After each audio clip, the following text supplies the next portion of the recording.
Welcome back to His and Hers Movie Podcast.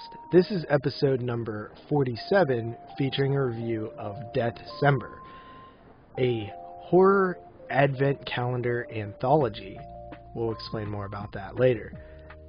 Joining me tonight on this holiday episode of His and Hers Movie Podcast on this December 22nd, 2020, is my co-host, the one and only Carly.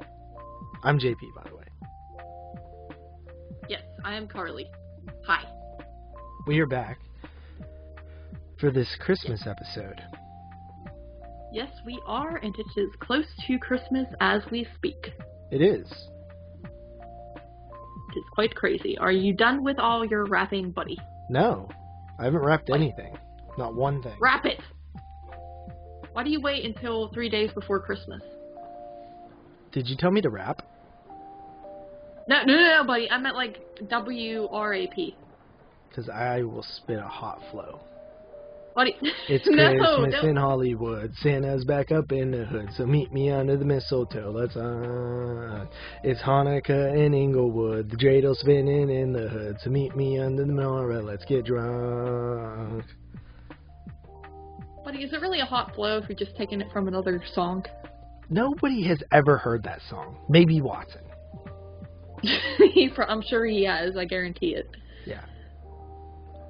But anyway, yeah, so you need to get on the ball with that, and because I would like my presents promptly after the show. I already told you got coal. No, I would. Well, even then, I would like it to be wrapped cool, please. You got black coal. You got opal coal. You got topaz coal. What other fancy word of coal do I have? Aquamarine coal. Yay, I can't wait. So yeah, this is our Christmas episode, our first annual Christmas episode. And I just wanted to ask you, since it's Christmas time. What? Have you been a good little Sagan? Yes, I think I have.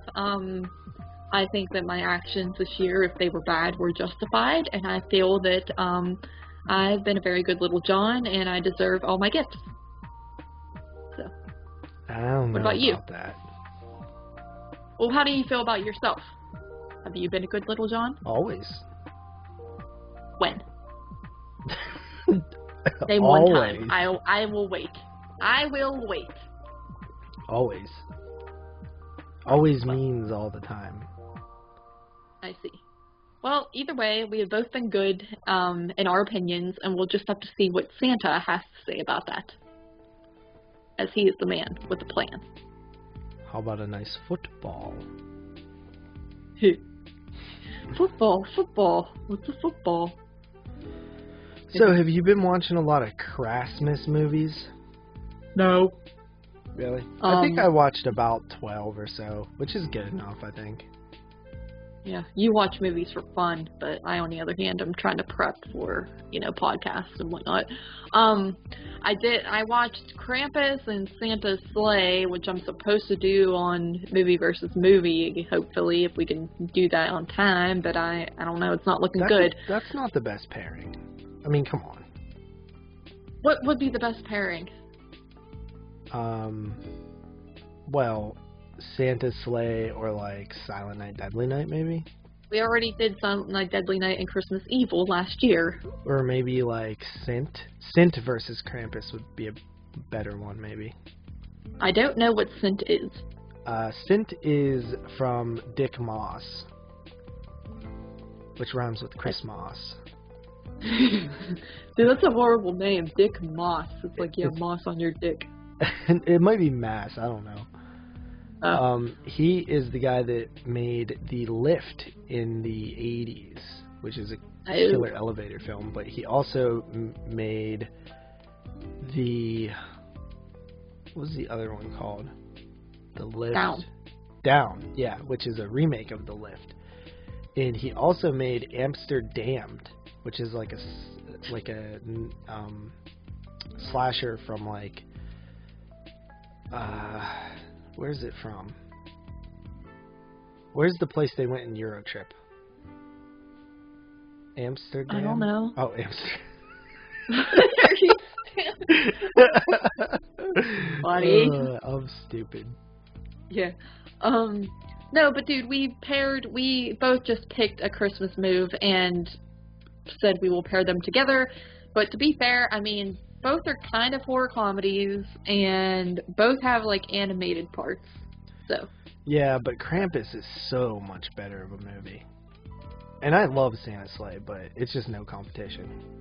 I might have more fun with Santa's Sleigh.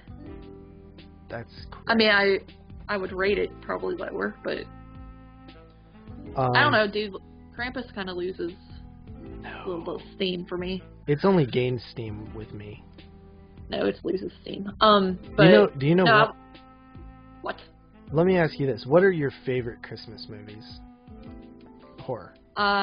Christmas horror movies would be, I really love Silent Night, Deadly Night. That's probably my number one at this point. I enjoy the sequel as well, which is the other Christmas movie that I got to, Silent Night, Deadly Night 2.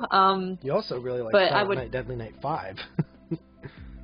Oh yeah, I did like that one quite a bit, but I that was only my second time watching that whenever I watched it for the podcast, so I can't really say that's like a favorite. Black Christmas has grown on me. I used to think it was kind of just boring, but the original, but now I tend to like it. Christmas Evil I think is really good. Santa's Sleigh I think is really fun. That was the first time watched this year. So those are probably like the main ones. I feel like I'm forgetting probably some, but those are probably the main ones that I would like to watch like year after year, I would say. So what about you? I have so many, and that's why when Dave said that there wasn't that many good ones, I was like, yeah, right. Yeah. Literally, Christmas horror movies are some of my favorite movies ever.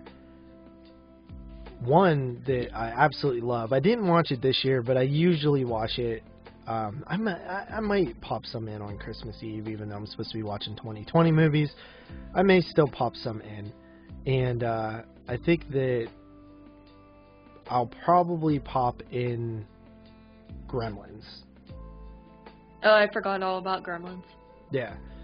So Gremlins is... Oh, I watched Gremlins the other night. I forgot because I watched it at that Friendsmas gathering I went to. I have to log that on my thing. Oh, cool. But go on. Yes.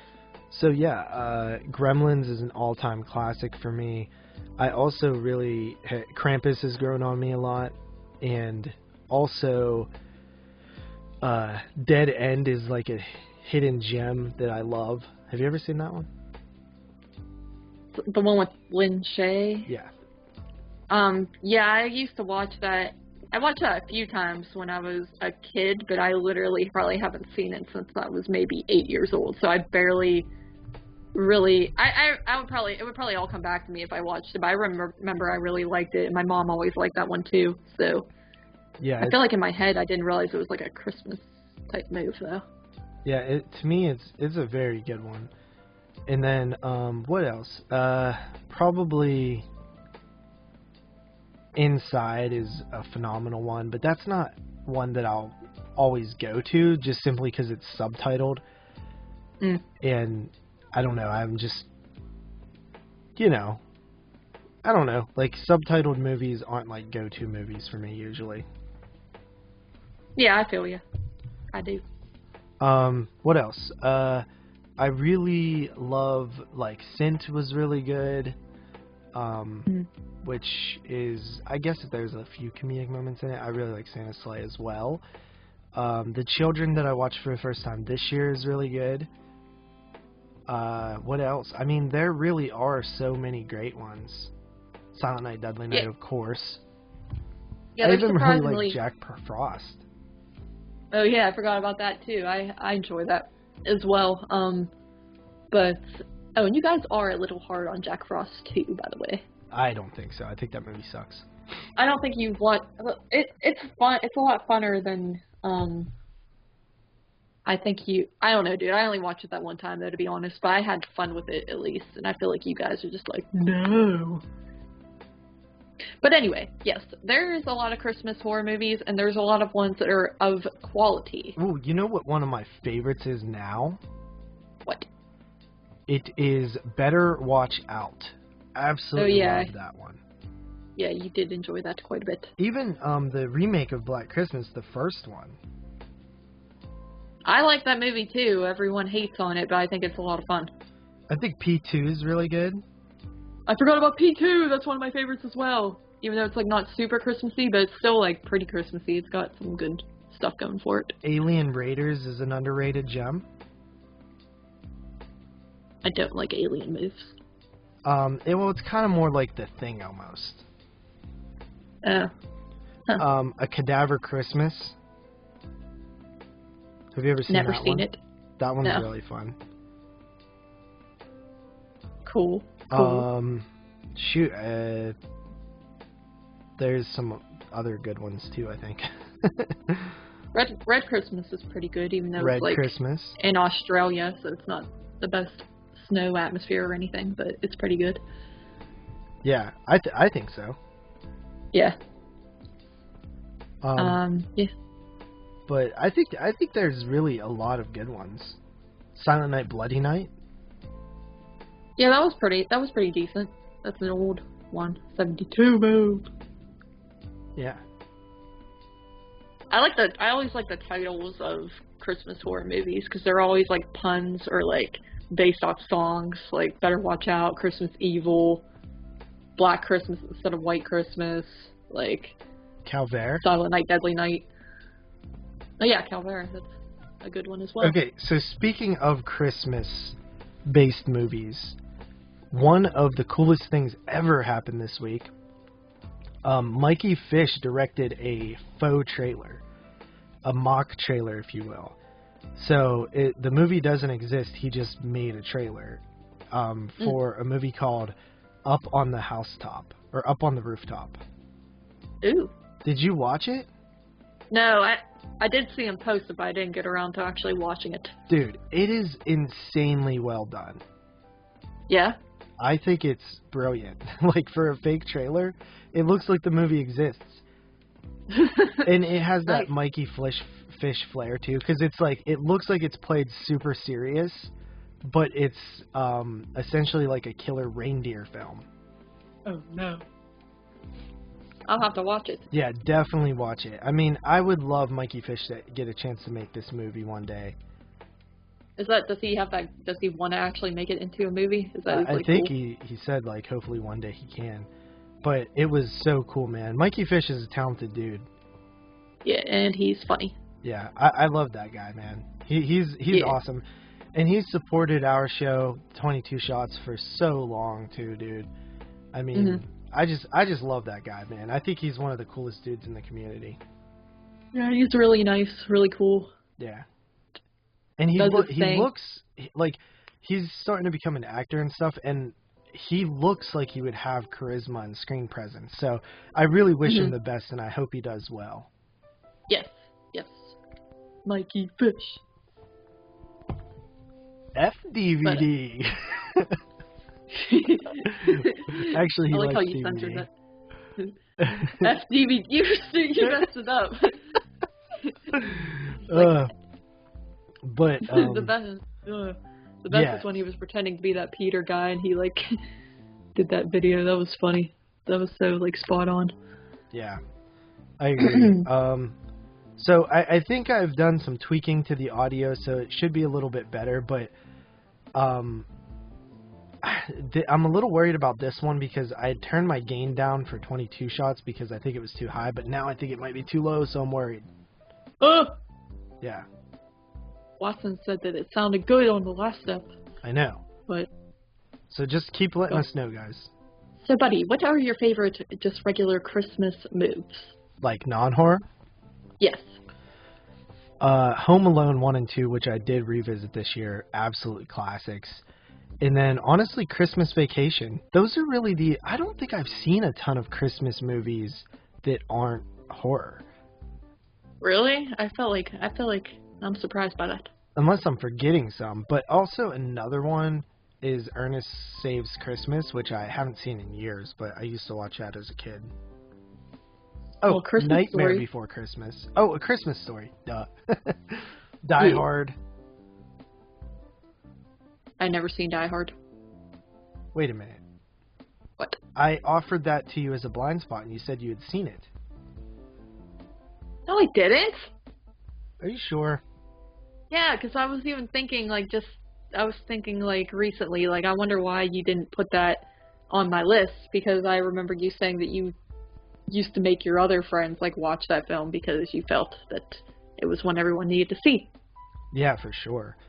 I love Christmas specials, on TV, like Home Improvement, any Christmas ones they've done. I love I remember as a kid watching Yogi Bear Christmas, those Christmas specials with the Yogi Bear characters. Also, the Wonder Years episodes that are Christmas. Simpsons roasting over a Christmas fire, or whatever the heck it is called. The very first Simpsons episode was a Christmas episode, 1989. Jeez. Yeah. It's funny to think that the Simpsons are older than me. Yeah, that's crazy. Yeah. And Do they well still make older new than you. episodes? Yeah, Is yeah. it still it's going? still going. Yeah, it's Crazy. the longest running animated. It might be the longest. I think it's the longest running American sitcom. Jeez. Yeah. So pretty crazy. Of Yeah. course, sitcoms in general. I was thinking about this the other day. I miss watching sitcoms. It used to be such a nightly tradition for me. I remember watching Roseanne every night before I went to sleep. Yeah. And even the other ones when they were airing, Fresh Prince of Bel-Air. Yeah, I did I would come home from school and watch sitcoms and eat dinner. That would be my thing. I would watch Roseanne and The Big Bang Theory and just all my favorite sitcoms when I would get home from school. I think the last true sitcom that I watched while it was on was How I Met Your Mother. Yeah. Which, in my opinion, might be the greatest. I see. Love I did find that it rather humorous. Yeah, we watched a couple of episodes. Yes. And I love that show, man. Love that show. So good. But I really want to, one day, get back into revisiting sitcoms. Even stuff like The Big Bang Theory, I think I would really like that show. I've never watched a single episode. Yeah, I was obsessed with it, and then season 5, I kind of just stopped because I just stopped. It was a phase, and I kind of didn't end up watching past that, but I used to find that show hilarious.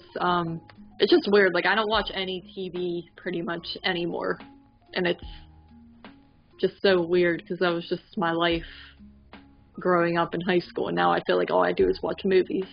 So it's a very strange thing. Or if I do watch TV, it's Netflix series or something like that. It's never just I'm going to sit down and see what's on TV.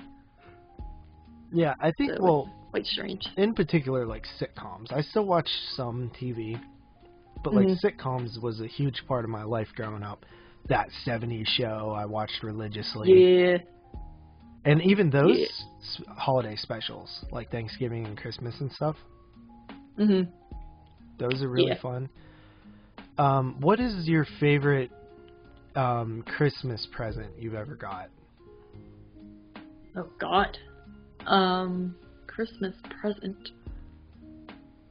I don't want to sound like a bitch, but I used to get pretty much everything I wanted for Christmas, so it's hard to pinpoint. See, it's when I was a kid, and I'm glad, I look back on this and it makes me happy because I know my parents didn't have a lot of money, but everyone would always ask for the new PlayStation or video game thing or some technology, and I never really asked for that stuff growing up. I always wanted toys still and arts and crafts type stuff, but I'm trying to think of anything that really blew my mind. My favorite Christmas gift ever was a PlayStation. Yeah. Yep. I was so like the original the PlayStation. original PlayStation in like 1998. Nice. Yep. Of course, that PlayStation had a tragic life, but Oh yeah, I know. Yeah. you know the story. Yeah. My poor buddy. Yeah. See, but, I got a PlayStation 2 off of like a friend, but I don't think that was a Christmas gift. I think they just gifted me a PlayStation 2 one year. Like I don't think that had anything to do with Christmas. mm, So. yeah, but you know, Yeah. I really loved Christmas when I would get the stuff I wanted.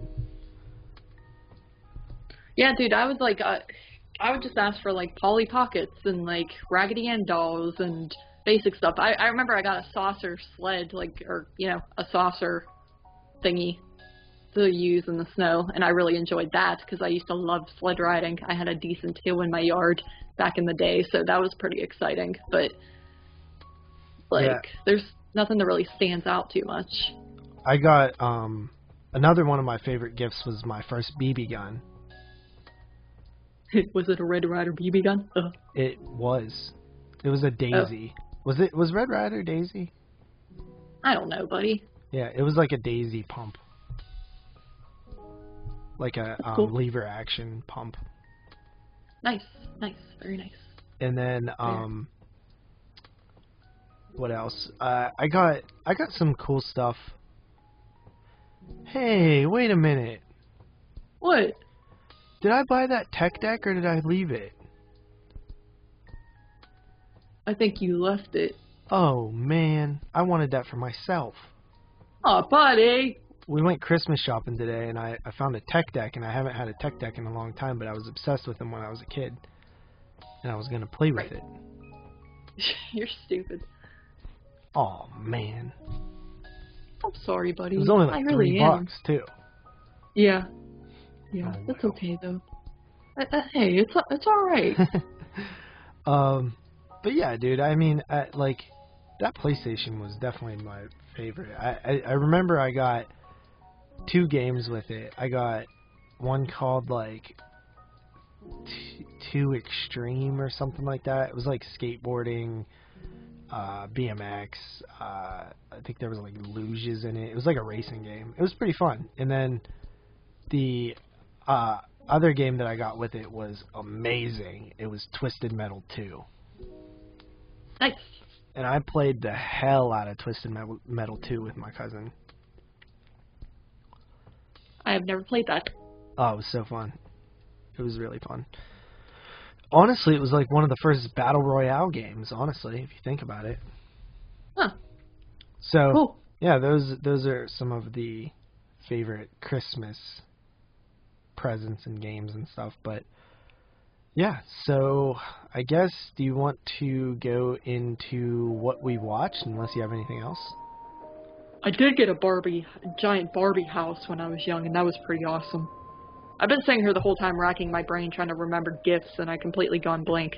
But that was a nice thing to get. But anyway, yes, we shall go into what we have watched. All right, I think you go first. Why?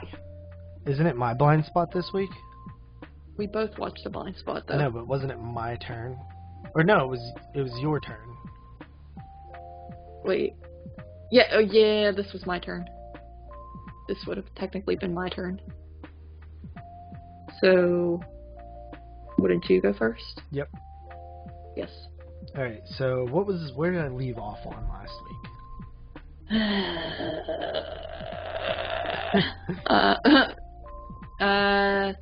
Dawn of the Dead and Black Christmas were the last 2 you talked about. Really? Yes. Did we talk about Christmas Vacation? Yeah. Okay. Alright, so first up for me is Blood Quantum 2019, getting its wide release in 2020. There's going to be probably a good bit of 2020 movies. This movie was about indigenous people who there's a zombie outbreak and they are immune. And it starts out during the outbreak and then it jumps ahead like 6 months or something like that. I thought it was pretty good. I really liked the concept of like these indigenous people being immune. Apparently this has to do with a lot of like Canadian culture or something like that. That Moods and Heather were aware of or something. Moods told me to listen to the podcast he did on Fresh Cuts with it, where they talk about it.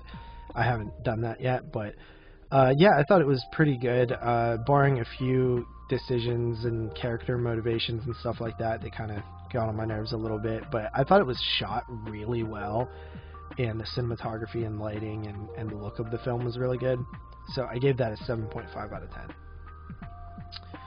And then I watched Scare Package, but I watched it with Joe Bob on the last drive-in when they showed it, I think, last season.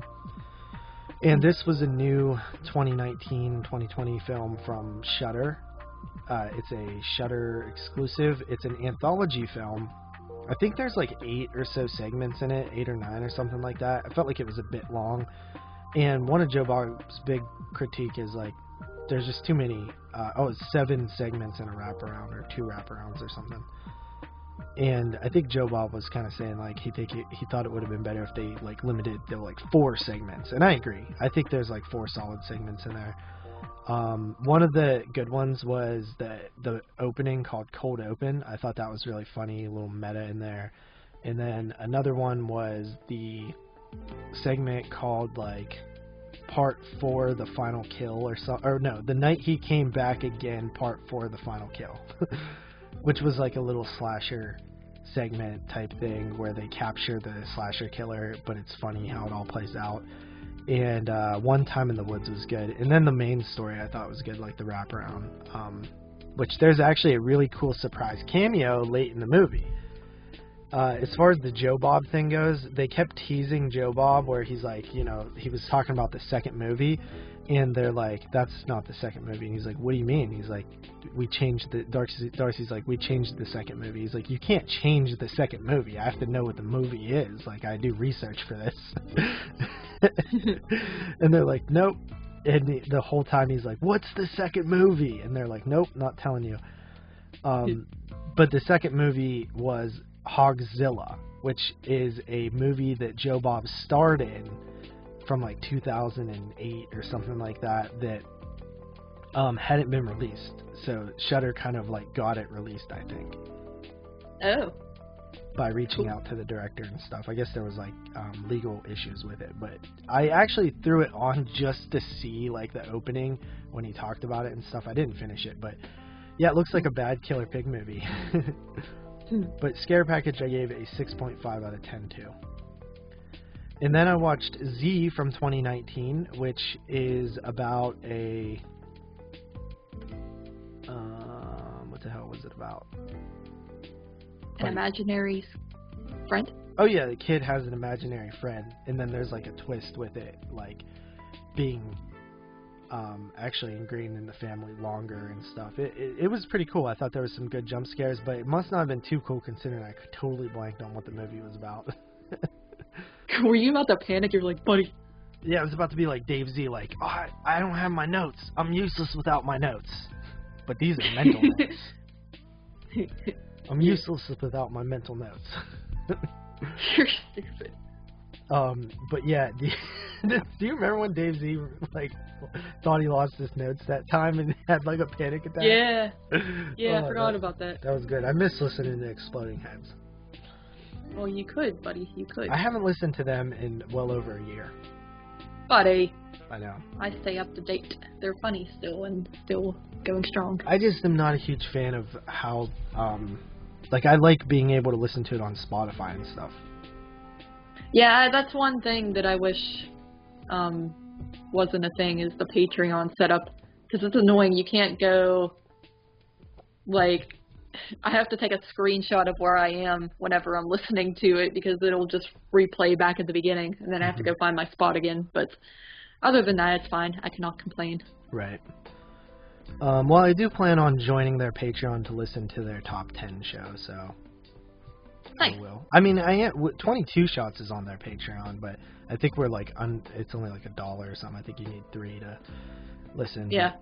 I mean, it ain't about the money. Like, I'll throw them. I believe in supporting your favorite creators, but I just don't listen to podcasts like I used to, so I just haven't got around to putting the effort in. But either way, still one of my all-time favorite shows is Exploding Heads. Those guys are great. Yeah. Great chemistry. Amazing show. Oh, yeah. Then I watched The Beach House 2019, which is about this couple that goes to a little beach house, and there's actually another couple there, like an older couple. They smoke some weed and stuff, and it seems like it's like an eco-horror. And I actually liked this movie more the more that I thought about it. I thought the third act was a little weak, but then after I was thinking about the third act a little bit, I was like, no, it was actually pretty good. But I think I was just expecting more body horror, like the scene with the girl's foot, and that doesn't really happen as much anymore. But yeah, I thought it was a pretty dang good movie. The body horror with the foot really worked on me. Mm-hmm. I gave that 7.5 out of 10. Nice. And then I watched Leap of Faith, William Friedkin on The Exorcist, which is a Shudder original. And this is basically a sit-down interview with Friedkin talking about The Exorcist for like an hour and 40 minutes. Right, yes. That's all it is. They show clips of the movie and stuff. But I thought it was pretty great. Like, it was phenomenal. I already appreciate The Exorcist, but like it made me appreciate it so much more because of how much heart and soul Friedkin put into that film. Mm-hmm. Like, he would not be denied. It was such a big movie to him and like an important movie. And one of my favorite parts is when he tells the story of how he wanted the film scored, and he went to the legendary Bernard Herrmann, of course, who scored Psycho and a million other movies. I mean, tons of movies. One of my favorites of his is Twisted Nerve. If you've ever seen Kill Bill, you're familiar with the whistle, the doo, doo, doo, doo, doo. I don't know how it goes, but you know. Never mind. Go on. You kind of almost had it, but yeah, that whistle, that's from a movie called Twisted Nerve, which is a phenomenal movie from 1968. And he talks about how he basically pretty much fired Bernard Herrmann from the movie, like, or he was going to hire him, and he was like, "No, never mind. You don't have this right." And he talks. Yeah, he like consulted with him, and then he was like, "Well, it was nice to meet you," and then he just like walked away. Yeah, and then they talked about how Stacy Keach was originally the preacher. But they had to fire Stacy Keach, and it was pretty crazy, man. It reminded me of Stanley Kubrick when he originally hired a guy to play Gunnery Sergeant Hartman, which is played by the late, great R. Lee Ermey, and how they had to basically fire the guy they had on that film for, I think they had him waste like 6 months of his career, and he like shaved his head and stuff. It was like a huge deal. Like it was like a huge screw up. But why'd they fire him? Because R. Lee Ermey kept hounding Kubrick about the role, because R. Lee Ermey was hired as a military advisor on the film to make sure things were like, you know, accurate to how the military really is. Because R. Lee Ermey is actually military. You know, he was I think he was a drill instructor. And he kept hounding Kubrick about doing the film, and Kubrick was like, "We already have somebody. We already have someone." And then R. Lee Ermey would do stand-ins for the actor they hired. The actor they hired, by the way, is the machine gunner, because they gave him a smaller part in the film. He's the machine gunner that's like, you know, how can you shoot women and children? And he's like, you just don't need them that much. Hey, Warhol! That guy? Right, that guy, yes. Yeah, I think that's him who originally was the drill instructor. But they essentially was doing table reads in like rehearsals, and they just had R. Lee Ermey step in for the part when the actor wasn't there. And Kubrick was just like, wow, he's like really good, you know what I mean? And basically just hired him. And it was like, I think there was even a lawsuit or something. And like Kubrick even sent the guy, or basically sent his assistant to tell the guy he wasn't getting the part, and that even made the guy more mad because he was like, you didn't even have the balls to tell me yourself and stuff, and it was like a huge deal. But those elite filmmakers who have that kind of budget, man, they just make things perfect, and that's why some of the greatest films of all time, like The Shining and Full Metal Jacket and The Exorcist, are just they just direct the hell out of those movies, you know, in every aspect. But Leap of Faith was a really cool thing. I really liked that, and it was highly entertaining for Friedkin to just be sitting there talking about the movie. I think what I liked most was that he sounded just as enthused about the movie as probably when he just made it, and it had been what, like 40 years or something? 50? I don't even know. Yeah. Long time. Yeah. Okay, then I gave that an 8.5 out of 10. Great documentary. A lot of good documentaries this year. Yeah. And then I watched A Good Woman Is Hard to Find from coming out in 2020. This is a movie about a Irish woman who is a widow, and she has 2 young children. She's struggling, and she lives in a dangerous neighborhood where her husband was murdered, and she basically has a run-in with a hood drug dealer from there. I really like this movie. I can see some convolutedness in the plot and a few things that may be a little bit too much of a coincidence to play out like that. But at the same time, I just was enthralled in this lead's performance, Sarah Bulger. I thought she was amazing. One of my favorite performances of the year for sure. Yes. Not 100% sure if it's horror. There is like a few scenes in it that are pretty dark, but yeah. I gave that an 8 out of 10. Then I watched Blood Vessel from 2019. This was a Nazi film set on a boat during World War II, involving vampires. I honestly couldn't really get into this one that much. I found it pretty disappointing. We were actually going to cover this like months and months ago on the show, and I decided against it. But I thought the actual like film was a bit dark too. It was hard to see stuff.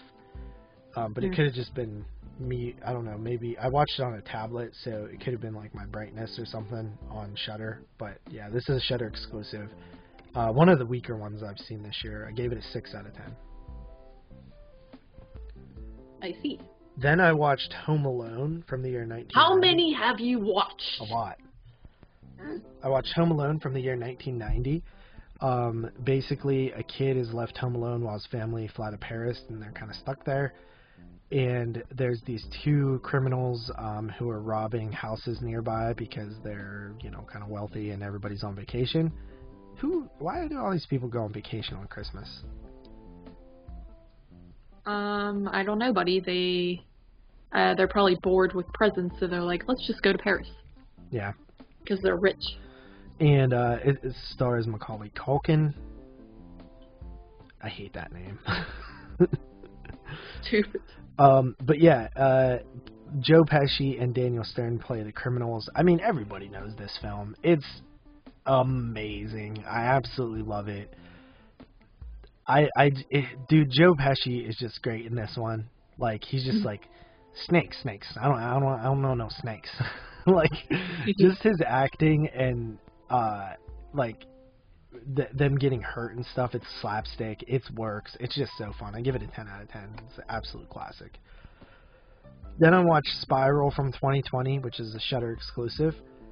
This one follows a husband and husband, along with the daughter and stepdaughter, move into a new area, and it's set, I think, is it in the 90s?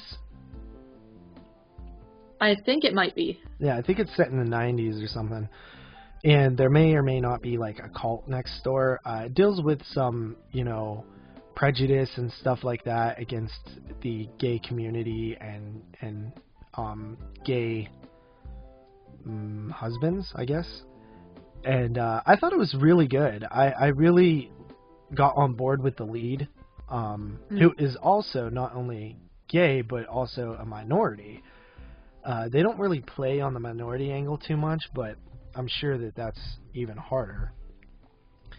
And yeah, I don't know. I really got on board with this one. I really liked it. You've seen this, right? Yeah, I watched that one about a week ago or so, and I thought it was pretty good too. So it kind of lost steam for me a little bit towards the end, but I enjoyed it. I really liked the main characters in it. Yeah, I think I like the whole gay aspect and how that kind of played into it all. That's what I liked about it most. But I think the story itself is a bit standard, and even a little bit, you kind of poke holes in it a little bit. And I thought the daughter was a complete moron. Yeah. And then I watched Home Alone 2 with you. Yes. And it was awesome. I think that it's just nearly as good as the first one. The only thing that is, I guess, a little bit wrong with it, if you want, it's not wrong, it's just different, and that is that it's a lot more over the top.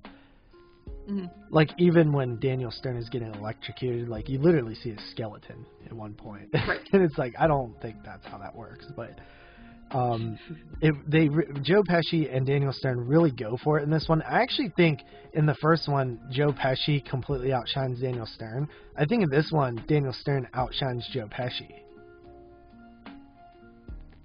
Yeah, it's actually been a while since I've even seen the original Home Alone, because these were like some of my favorites growing up as well. But I kind of want to go back and revisit the first one to compare it to this, because I feel like I forget a lot about it. But yeah, I've always liked part 2 a little bit more.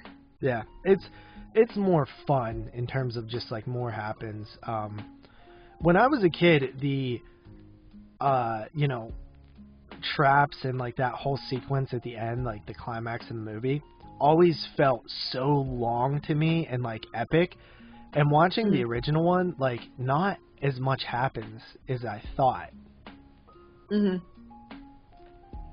Yeah, I could see that.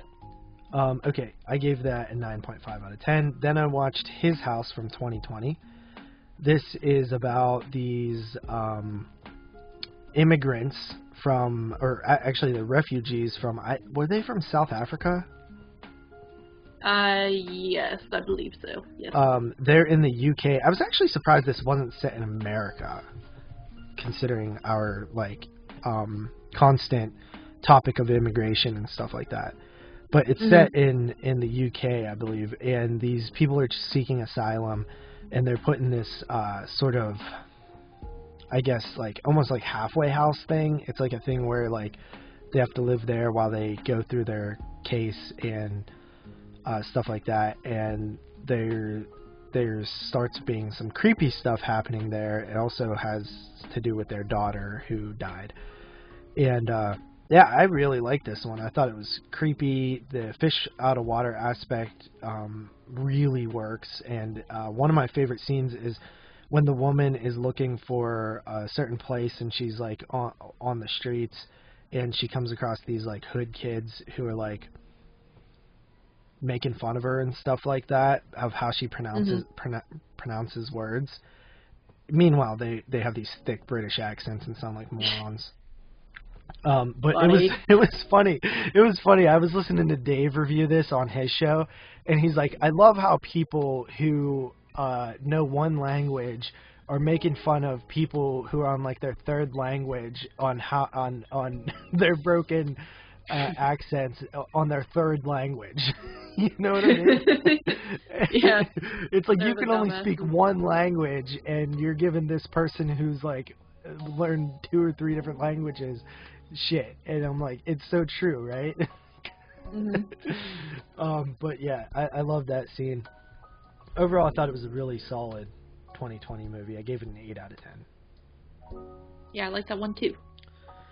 Then I watched Tales of the Uncanny from 2020. This is a documentary put out by Severin Films, and it is a in-house production. It originally was going to be a special feature for their in-house anthology film, The Theater Bazaar, which came out, I think, like a decade ago.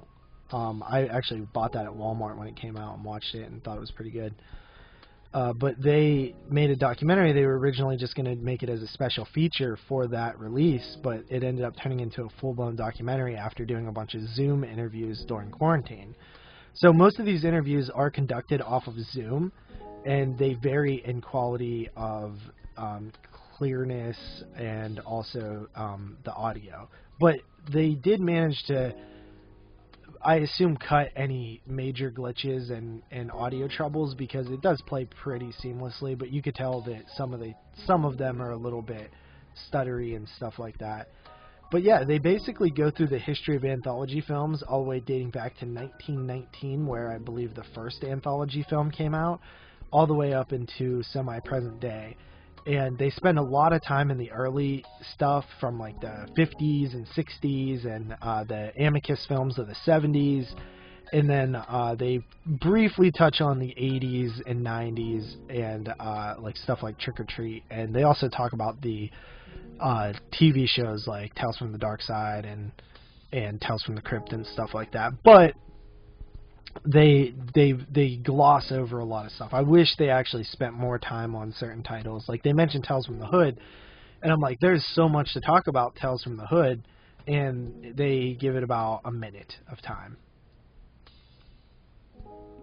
I see. But it's overall really solid and engaging and entertaining. And there was a few in there that I had never seen that I really want to see.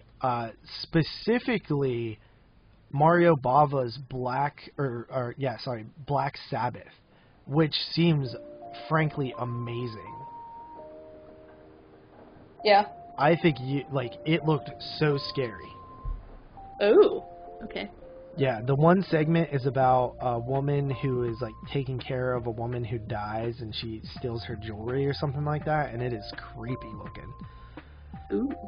But of course they hit all the major ones: Creepshow, Trilogy of Terror, the one from the way back in the day, I think it's black and white with the ventriloquist dummy, which I think it might have the first ever killer doll film. But yeah, it's pretty good. I give it an 8 out of 10. And then I watched Mystics in Bali from, I don't know, 1970, or wait, sorry, I don't have these logged yet, so I have to look them up. Mystics in Bali is a film about a woman who it's 1981, who goes and visits a witch in the woods. It is an Indonesian horror film, I think one of the first, if not the first. And it is about a woman who goes and meets a witch. The witch curses her, and then the woman's head comes out of her body with all the organs attached to it, and it flies around. And there's one scene where the head actually goes into a hospital or a room where a woman's given birth, and sucks the baby fetus out of her, and presumably eats it or drinks its blood. What? Yeah, the floating head. Oh. Yeah, it's pretty crazy. Weird, buddy. It's weird, it's crazy, it's freaky. Reminded me of 1977's House a little bit, the Japanese film, with just the weirdness and some of the effects and stuff like that. It was pretty cool. I really liked it. I gave it a 7 out of 10. And then I watched Darkness from 1993. This is a vampire film shot on Super 8 with a $5,000 budget. This is a movie that is actually pretty good, considering it's mostly a gore fest. The plot's super lacking and stuff. Arrow Video is supposed to actually do a release of this. They announced it 2 years ago, and it still hasn't came out. But yeah, it's a pretty cool movie. It's heavily out of print now. It kind of was one of those direct-to-video films that came out along the lines of a shot-on-video film, but it was shot-on film, but it was Super 8, so a much smaller film quality and stock and stuff. But yeah, I thought it was pretty good. It's a fun do-it-yourself film with just I think the guy who made it started writing it when he was 17 and shot some of it. And then scrapped it and came back when he was 18 with a budget of $5,000 and finished the movie. And it's it makes you happy to see somebody just go out there and make a movie, that actually is alright.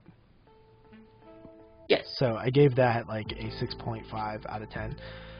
And then I watched The Swerve from the year 2020. And this is a movie about a woman who's a teacher, and she basically is... It's a weird movie. She's basically having a mental breakdown over the course of the movie, and things happen to her, and she does things, and it's at first I was like, this is not a horror movie, but by the end I could see the argument for it being a horror movie by the end. So yeah, it's one of those weird movies where it's like, where does it fit? It doesn't really fit in a genre, like maybe drama at first, but then you're like, man, it's like a dark drama. But then at the end you're like, it might be darker than most dramas, so where do you really put it? It's kind of one of those I don't know where to put it movies. So a lot of those movies sometimes you just get lumped into horror because there's nowhere else to put it. But yeah, I thought this was a really good movie. One of the better female performances I've seen this year. I would put it up there with as probably the best or the second best. The lead in the film, even her physical transformation, the dark circles under her eyes and stuff like that get really bad throughout the film. And you're not really sure. We don't get a ton of backstory on her other than the fact that she may have been overweight at one point.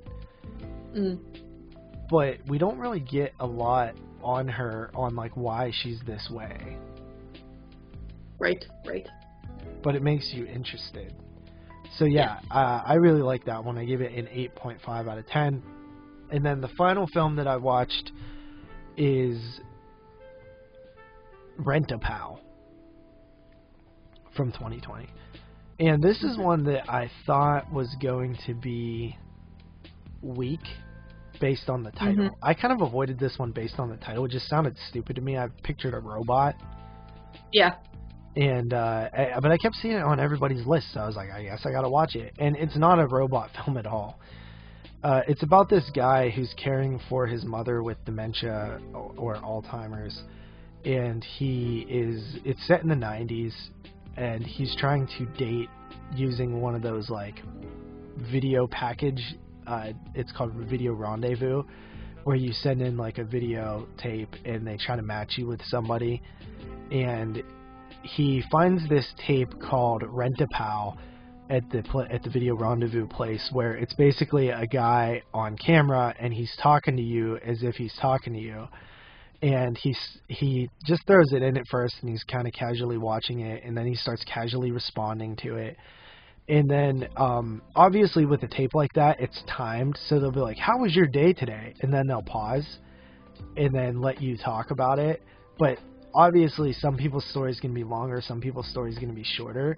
So if you're one of the longer ones, it'll cut in and be like, oh, that's crazy, you know what I mean, while you're still talking. And the lead does like a phenomenal job of how he participates in this thing. Like at first he like is kind of almost scoffing at it, like, oh, this, like, clearly this is like, you know, he knows what it is, kind of.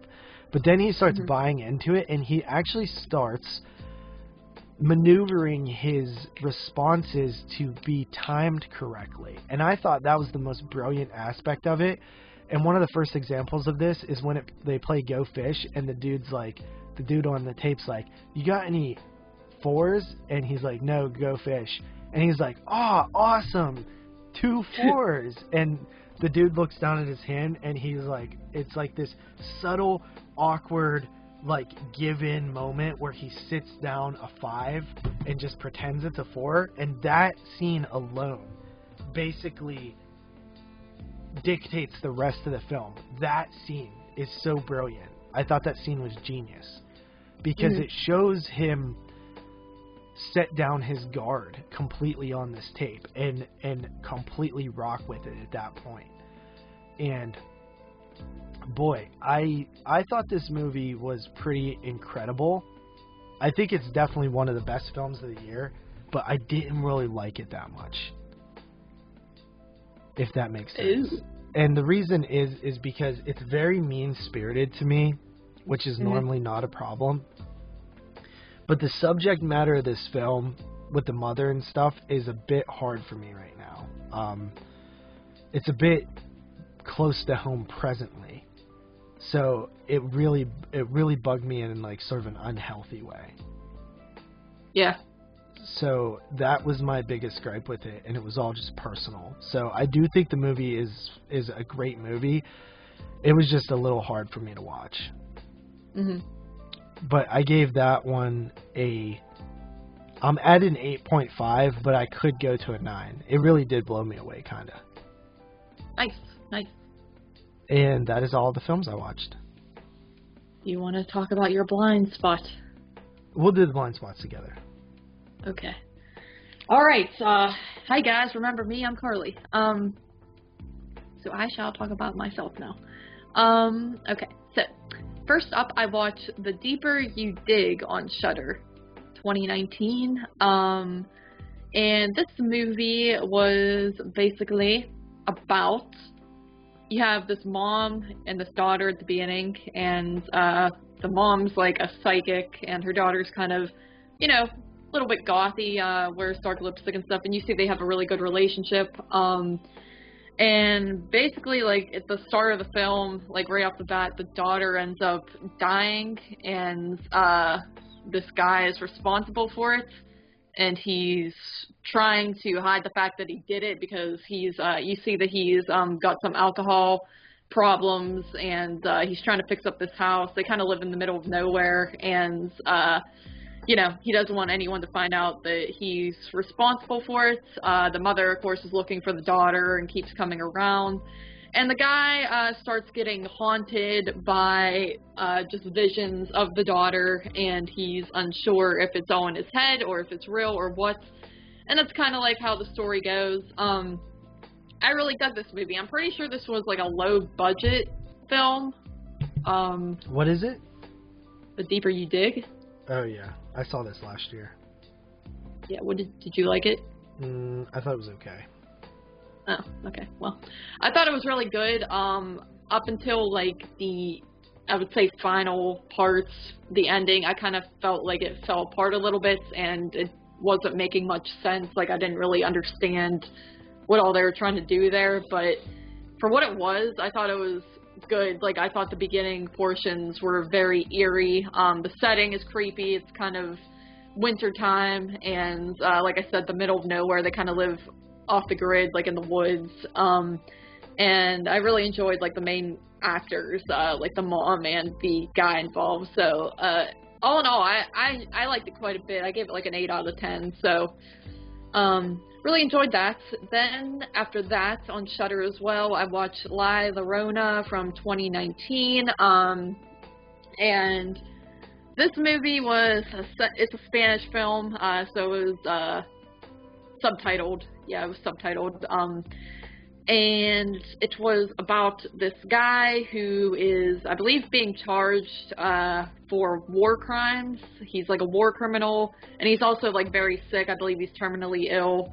And his family takes him to this house, and they're trying to protect him because all these people are just pissed off and hate him for the crimes that they think he did. And they're outside his house like in an angry mob, and the family's just trying to be protected in this place. And then the guy starts to think that the ghost of La Llorona is coming to get him, and that's kind of the thing.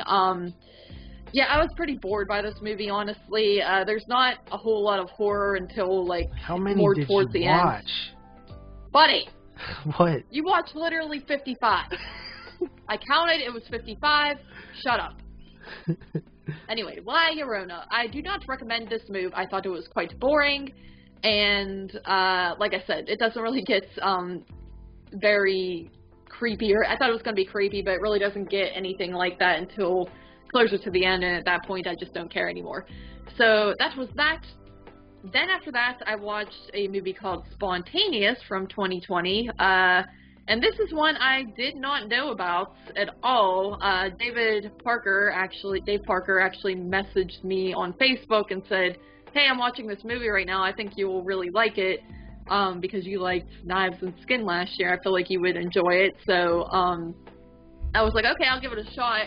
And I Googled it, and I thought, this movie looks kind of cringe. I don't know if I'm going to like this or not, but I don't think he would steer me astray. And I watched it, and I was not disappointed at all. it's essentially like a coming-of-age black comedy about these students, the senior class, and one day out of nowhere, they just start spontaneously combusting. And they don't know why, and they have to get all these tests done on them to try to, like, make up a medicine to make this stop happening. But it just kind of starts happening out of nowhere randomly, and it's only the senior class, so they think they have, like, this curse. And meanwhile, you have your main girl, which is the girl from Knives Out, and what else? She played in one other, that Avengers movie last year, too. So, she's been in some things, but it's her and this boy. You kind of have this relationship you're following with them throughout it, and I could see some people, like, maybe grown. I feel like you would like it, JPig, but at the same time, I don't know if you would find it cringe. I'm not too sure, so I'm curious to see what you'll think of this, but I really dug it. I found that it kind of was, it's like a horror comedy at first, and it's pretty bloody, and then, like, there's a halfway point where it gets super depressing, too, so I thought that was really cool. And I felt like it had a good message to it as well, so all in all, just a great movie. I gave that a 9.5 out of 10. So, after that, I watched Krampus, as we talked about, from 2015, and of course, this is about a family that is getting together for Christmas, and they all basically hate each other, as some families do. They kind of just put on an act, and, you know, they're getting ready for the holidays, but they don't really want to. Uncle and aunts come over, and they're kind of just annoying, have very different ideals than the other ones, and their kids are a little bit annoying. They don't all get along. So the son in the one family writes a letter to Santa Claus wanting his family to be normal and happy, and he gets made fun of it for it, so he ends up throwing the letter out the window and says something like he wishes his family would go away or something bad, like, to that extent, and Krampus comes and attacks because he is mad that happened. Yeah, this movie is one that has grown on me. I think it's pretty... Krampus. Shut up, I hate when people say that. Krampus. I don't care if that's how it's said. Oh, but you care how... Don't say it. How... No. How... Krampus. Stop. How... What are you saying? I forgot what I said earlier that you was criticizing. No, don't say... Yeah, I care about that too. Like, what was that called? What was that called? Nothing, but that's not...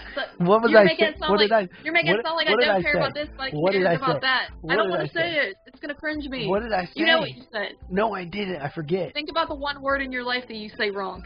I don't say any words wrong. Vulnerable. You said it wrong. It's vulnerable. Stop! Dude, I hate it so much. Vulnerable. Stop it, buddy. There's no bone. Vulnerable. Stop it. Stop. But that didn't even make sense what you said. I'm saying Krampus does bother me, and you made it sound like, oh, but you had a problem with this, and you don't have a problem with this. I do. I'm saying you're saying Krampus wrong. But people say Krampus. People say vulnerable. No, they don't. You're the only person I've ever heard say it. That's why I cringe. I swear. I promise. But anyway, Krampus. Pretty good Christmas move. Good atmosphere. Good characters. Feels like a Horror Christmas Vacation at first. Horror is wrong too. Buddy, that's a joke. That's different. Okay? Okay. Vulnerable is a joke. Buddy, please. I'm trying to get through this pod. Alright? I gotta wrap your presents or else I'm not wrapping them. Okay, put your thing on mute and wrap them right now. No. Please. Okay, anyway, so Krampus is a good movie. I gave that, what do I give it? I gave it an 8 out of 10. Good film. Then after that, I watched The Pale Door, which just got on Shudder recently, I think like within last week, another 2020 movie. And this one sounded cool to me. It was a Western film where these cowboys get wound up with a bunch of witches. Sounds cool, right? Wrong. I thought this movie was pretty paint by numbers and generic and just not at all what I thought it was going to be. I thought it was going to be a very atmospheric type of film. It sounded like it would be something like The Witch, which I know sounds weird that I would be excited for a movie like this since I hate on period pieces, but I've been just in that mood for that creepy, eerie vibe lately, and it sounded right up my alley, but I just was not really into this one at all. I I could see some people maybe finding it a little bit entertaining, but it just wasn't, like I said, to me it was rather generic, even with like the plot. It sounds like it would be cool. So I only gave that like a 4 out of 10, maybe 4.5, I forget, but pretty low on the list there. Then after that, I watched Spree from 2020. This is one I had forgotten about. I remember people kind of giving it a lot of buzz, probably, you know, mid-year. And I saw someone post about it the other day, and I was like, oh yeah, I gotta watch that. So I checked it out, and this one is about a kid who, or like some guy in his like 20s who desperately wants to become famous on YouTube and just the internet in general. He wants to go viral and be a big deal like all these other people. And he sees that this kid that he used to babysit, I believe, has become viral and a big deal on the internet, and he's very jealous. So he's like, man, I gotta do something to try to up my stuff. So he joins Spree, which is basically a fictional version of Uber or Lyft, and he becomes a driver, sets up his camera, and is doing these live streams, and in his live streams he is killing his people, his customers that get into his car, and the only person watching though is the kid that he used to babysit, and he's kind of saying like, huh, weak, and saying like, oh, all the stuff you're doing is fake and you're boring, and it's making the guy pissed off, and he starts getting more motivated to do more and more crazy stuff, and stuff kind of spirals out of control. Yeah, I dug this movie quite a bit. It was honestly really cringe, because it just really highlights how people are today with wanting to be famous so bad on the internet and stuff, and just hit the big time. Particularly, there's this part where he has a run with this comedian who got big on YouTube, I believe, and you see her doing live streams on Instagram, like she's like with her grandma, and she's like, I'm with my grandma, I love her so much, and like blah blah blah. And then the whole movie too, you're seeing actual live chat going on, like on her chat and stuff, and you just see people say like cringe, or like she ain't doing this though, or like, you know, faggots, just like saying insults and stuff like that, and it's like super cringe because it's very realistic to life. So overall, I thought it was a good movie. I gave that one an 8 out of 10 as well. And then after that, I watched A Good Woman Is Hard to Dick, 2019. That is the movie you watched as well, so I won't give the synopsis, but I really enjoyed it. I like the main character, and what movie? A Good Woman Is Hard to Dick. Fine. You're right. Yeah, I was right. When it's a long title, I feel like I have to say Dick. But yeah, I like this one. I would definitely say it's more thriller, almost like crime thriller vibe to it than horror, but it does have like one horrific moment in particular that's super bloody and really grossed me out and kind of got under my skin. So for that, I would definitely count it if I was making a list. Plus, it's on Shudder, and Shudder makes horror movies. But I enjoyed it. I really enjoyed this one. I think I gave this an 8.5 out of 10. Then after that, I watched Cadaver 2020 on Netflix. Had a cool plot. You know, these people are devastated by something happens to their town. Forget exactly what it is, but some sort of disaster hits them, so they're all sort of starving to death and just surviving, not really living, and trying to get by. Then they get proposed by this group to come to this dinner and participate in this like theatrical experience, and you know, they could have this big reward at the end, but it turns out to be a little more realistic than what they bargained for, and things kind of go from there. I was into it at first, and then I got rather bored by it. I don't know. I just wasn't super sucked into this one as I thought I would have been based on the plot synopsis. Maybe it's my thoughts, maybe I just wasn't paying attention or something, but I just didn't really care for it. I thought it was very average. I gave that like a 5 out of 10. Then after that, I took a break from 2020 movies. As you see, I've done very well. And I watched Silent Night, Deadly Night 2, 1987.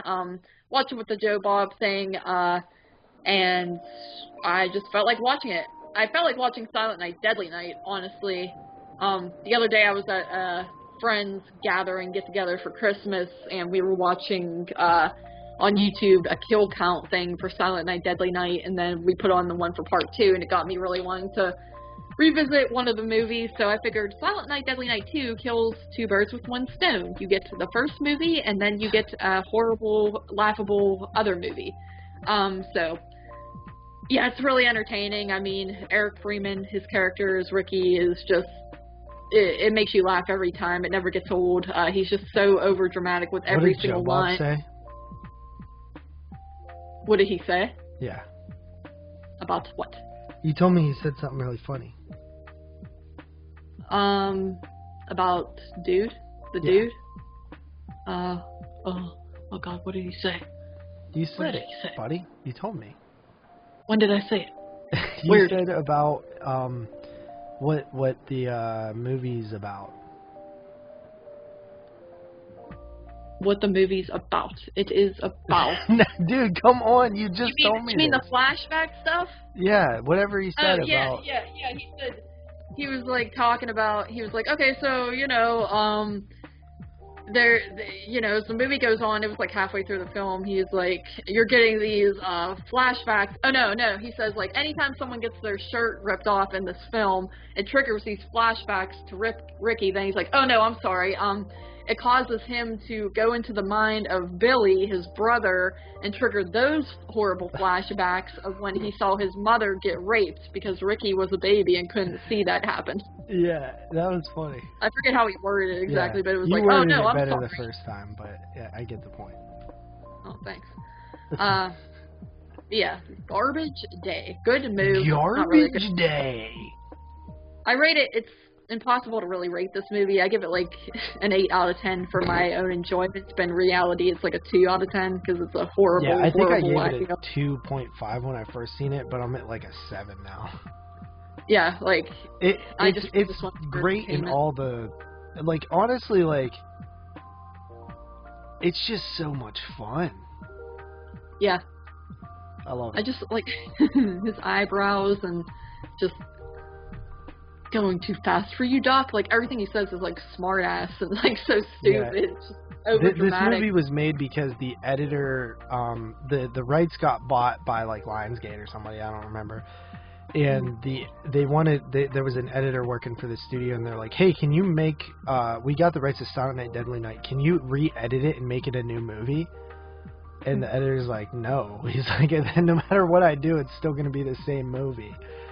And he's like, but if you give me, $200,000, I'll go shoot a short movie, and I'll edit flashbacks into it or whatever, so that was the concept behind Silent Night, Deadly Night Part 2. I thought it was fun.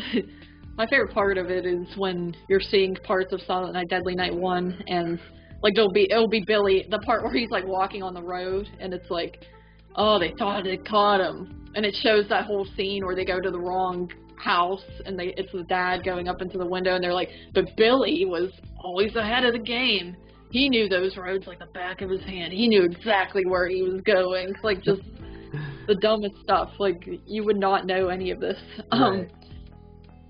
And also, Joe Bob said that the cemetery where the stepfather, Ricky's, stepfather, when he dies, that cemetery is the same one filmed in Halloween with Judith Myers. So I thought that was kind of... That's cool. But anyway, after that, I watched Random Acts of Violence on Shudder 2019, and I'd heard pretty good things about this one. That's on Shudder? So, yes. Did not know that. Yes. This one, only an hour and 20 minutes, too. It was pretty fast paced moves, and oddly enough, there's a girl in it who played in that movie Haunting Sarah as a little kid, which is a 2005 Hallmark movie that I watched for Survive 05. And I thought that was very strange and coincidental, but she's playing in this movie as an adult. But anyway, the plot with this is this guy writes like these graphic comic books, and there's essentially a killer going around mimicking the deaths that are in the comic books. And they kind of catch on to it. It's this guy and, his girlfriend and some of the people who help him make the comic books, and they feel responsible and everything, and they're trying to figure out, like, what this dude's next move is. Because he'll like call and leave these cryptic messages. Like he'll be like 1, 25, 32, and they're like, what does that mean? I thought it was decent, really pretty good, honestly. Like I said, it's fast paced. It kind of gets to the point. There's like one scene in particular I actually thought was really scary. The killer is just a scary killer. He's very animated and just whacked, and like he's like the kind who's gonna run at you and just stab you to death. And I thought it was really effective with that. I almost wish there was more kills in the move.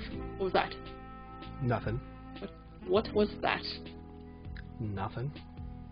All right. Anyway, but it was a cool movie. It was pretty bloody and graphic at times, and the ending I wasn't so sure about. I was kind of like, I don't know if I like that or not. But other than that, I thought it was fun. I gave that an 8 out of 10 as well. And then after that, I watched a Creepshow holiday special. I just watched that. Oh, I watched that too. I totally forgot about that. Oh yeah, you did. I forgot to even say anything. But yeah, 2020, just watched that earlier today. Only like 45 minutes, and it's only one, thing.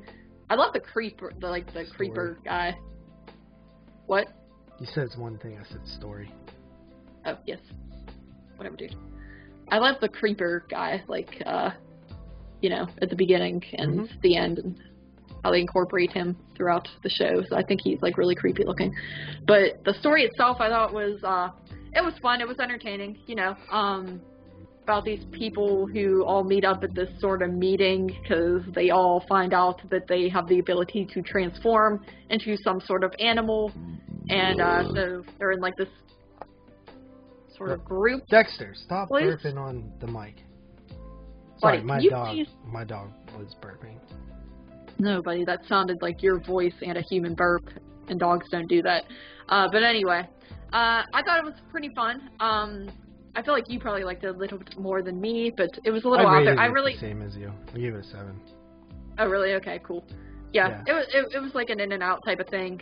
I thought it was super funny. It was really funny to me. That's what I really liked about it. I thought it was really funny at the end that like the black girl making that wish, and then yep, like the wish. That was like my favorite part. Yo, it was so funny. Yeah, that was funny. Yeah, so it was just a fun little short. Like I said, 7 out of 10. We both give it 7 out of 10. And then finally, I watched Gremlins at that little Friendmas thing that I went to. It's Friendsmas. No, it's Friendmas. No, Friendsmas. No, that's thanks. Wait. Friendsgiving? Friendsgiving, yes. Because Friends, thanks has an S, and Friends has an S. But Christ, friend. Dude, shut up. We have it on the group page. It's called fucking Oh, I'm sorry. I F-bombed. It's called Friendmas. No! But anyway, I went to that gathering. It was a nice time. It was nice to see some friends, and I got a Pop Funko of, and an advent calendar that was, bath bombs from my Secret Santa, and a pop figure of the Pet Cemetery, Gage, and the cat. So I thought that was cool. Church, I said it. But anyway, Gremlins is a great move. It's a classic Christmas horror move. Good move for all ages. Recommend. 8 out of 10. Great move. Cool. Okay, so let's get into our blind spots. I shall go first. We watched Christmas Express. No! Did it! The Polar Express. I forgot the name of the move. Are you kidding? Like, was that a joke? Was that to be funny? Was that to be cute on the show? Like, what was that? Hello? Are you there? Yeah, I'm here. What is funny? I want to know what I would like to laugh too, because I haven't laughed very much today. Please let me in on the joke when you're ready. I watched Polar Express. Uh-huh.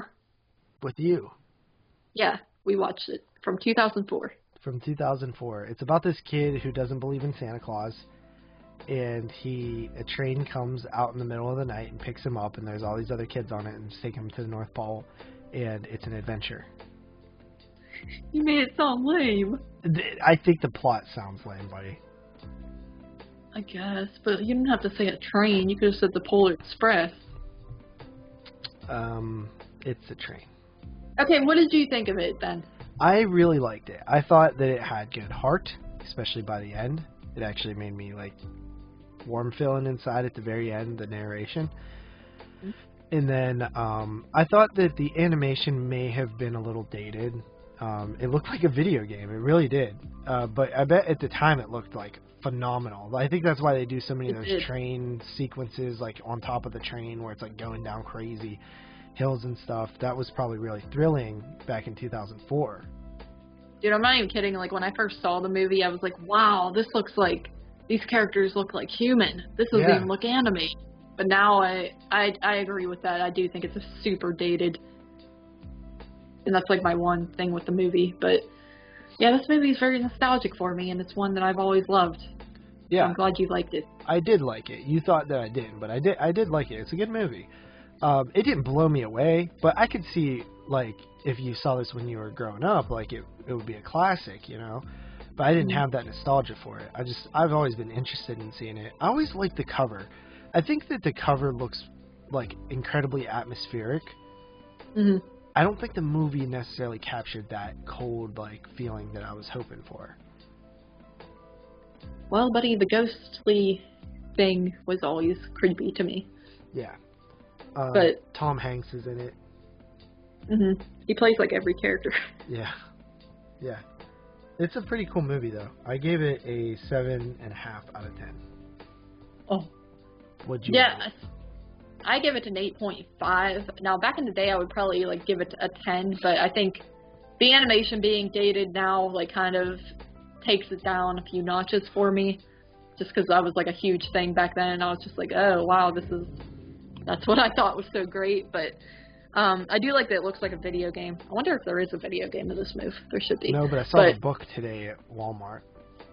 Yeah, and I had that book when I was I did too. a kid. Didn't realize it until I saw the book. Oh, really? Yep, definitely had that when I was a kid. Yeah, I was happy to see when you posted about it that like moods and some other people were like 10 out of 10. Yeah. Like, I thought that was cool because I wasn't sure if like everyone else kind of felt the same way or if it's like a lame movie to some people, but I think I've known moods liked it a lot. Mm. And what that's about cool. you? All right, well, I'm just going to say I watched this like over a week ago now, but my blind spot was The Never-Ending Story from, I think, 1989? No, 87? I don't know. I don't know what year that came out. Hold on. It was The Never-Ending Story, which is a fantasy move. That you hated? I didn't hate 1984, okay. No, it's a fantasy move, and it's basically about this kid, kind of a weird kid, and he finds this book called The Never-Ending Story, and I believe his pap is kind of like, or his dad, pap, I think it's his pap, is kind of like, no, you shouldn't read this because it's like a little too much for you, but the kid's like, screw you, pap, I shall read it. And then he starts reading it, and the story itself is about this land called Fantasia that is being threatened by this thing called the Nothing, and essentially it's going to like destroy their whole world unless someone stops it. And I forget what they call him. They're like calling for this something. There's like a word for it, but the something happens to be this little boy, and they're like, what the heck? And he's like, I'm the one, I swear. And then he goes on this big adventure to try to save the world and stop the Nothing, and he takes his horse, and his horse gets sad and dies. And it is so sad. And but then he finds this other creature thing. Dude, I have no idea what... No, like, you glossed over that it's so sad. It is so sad, buddy. I saw that scene. Back in the day, I used to look up, because I was, I don't know, stupid. Like, back in, probably before high school, like middle school, I would just look up sad scenes from moves on YouTube, and this was in a compilation, and I was so upset by it, and I was like, I don't ever want to see that movie. Because it's a very sad scene. He gets taken by the sadness, and it is sad. It's super sad. I thought the movie looked really good. I thought it was like, visually it was super cool. I like the night sky a lot. Like, you just see the bright stars and the darkness, and it's honestly really creepy in a way. I like that. I don't remember what that thing's called that he's, like, flying around on. It's like, looks like a freaking dog. I like, love that thing. I forget it, too. Thing. I haven't watched that movie in such a long time, but I grew up on it. Yeah, but I enjoyed that aspect. And I like the fact that this is just like a boy kind of reading the story. I always had my understanding, I always thought this movie was about like a boy who gets sucked into the story and that he was like the main character, but I didn't realize it was actually just a kid I think that's reading Page through Master. With that. I think there's the movie with Macaulay Culkin. Oh, okay. Well, I think the Page Master is about a kid who gets sucked into the book. Maybe that's what I'd be thinking of. But, yeah, so I thought it was a good movie. I didn't, you know, it's not one I would really go back to because I'm not huge on fantasy. This very much reminds me of the film Legend, which was super fantasy. I did that on Celluloid Dissections with Derek and Heather Powell. And I thought that movie was good as well, but it's just not my favorite subgenre. Like, I just can't get into the whole, I guess, lore of it and the stuff. Why? Because it's magic. Like, I know it's 80s, magic, 90s fantasy films were so much better. Like, you don't get anything this ever now. Look how amazing this movie looks. I do agree. Like, I think the giant rock thing, the dog thing. I think the visuals are fantastic, like I said, and I agree. You don't really get anything at all quite like this. This is like the epitome of fantasy right here. This is what I picture when I'm like, hey, I want to see a move that's just completely fantasy. Have you ever seen Dark Crystal? No. That's like another awesome fantasy kids movie. I feel like maybe I have. I feel like they might have played that in school before or something. Dude, like this movie is a kids film. I watched this in school.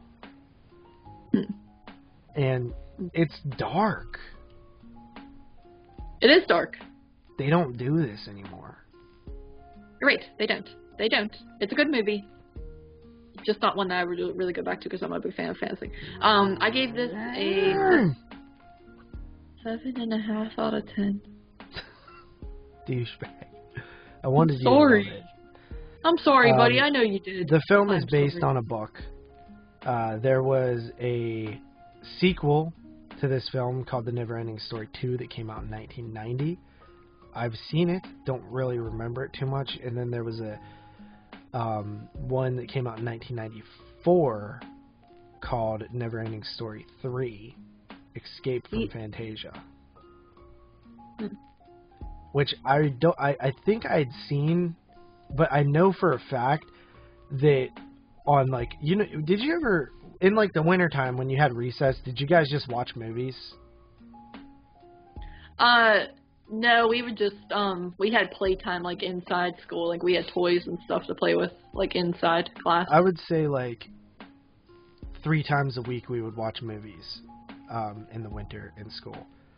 And they would, you know, I think recess was like 40 minutes or something, so you would get, like, it would take 3 days to finish a movie. Right, yeah.